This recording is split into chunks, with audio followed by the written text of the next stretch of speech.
অনেকদিন পর নিজেকে নিয়ে কিছু কথা লিখলাম। ধ্বংসের দিকে তাকিয়ে মুচকি হাসি দেওয়া অদ্ভুত মানুষ আমি। হয়তো আমি পাগল, হয়তো অনুভূতির ভিতরে কোন এক গভীর অতল দুঃখ বাসা বেঁধেছে। তবুও নিজেকে জোর করে হাসাতে শিখে গেছি। যেদিন ভেতরটা একবারে ভেঙে গিয়েছিল, সেদিনও বাইরে থেকে এক চিলতে হাসি মুখে নিয়ে সবার সামনে দাঁড়িয়েছিলাম।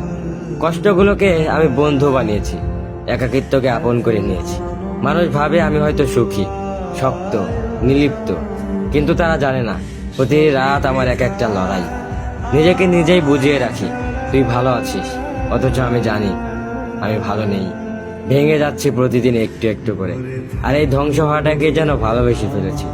আমি সেই মানুষ যে হার মানার আগে হাসে, কারণ জানি কান্না দেখিয়ে লাভ নেই। পৃথিবী শুধু শক্তদের মনে রাখে, দুর্বলদের নয়। তাই আমি অদ্ভুত, আমি অনুভূতির আগুনে পুড়ে যাওয়া নীরব যোদ্ধা। আমার জীবন কোনো সুখের গল্প নয়, এটা নিঃশব্দ বিপ্লব, যেখানে হাসির আড়ালে লুকানো থাকে হাজারো না বলা কথা, ভাঙা স্বপ্ন, হারিয়ে যাওয়া আমি।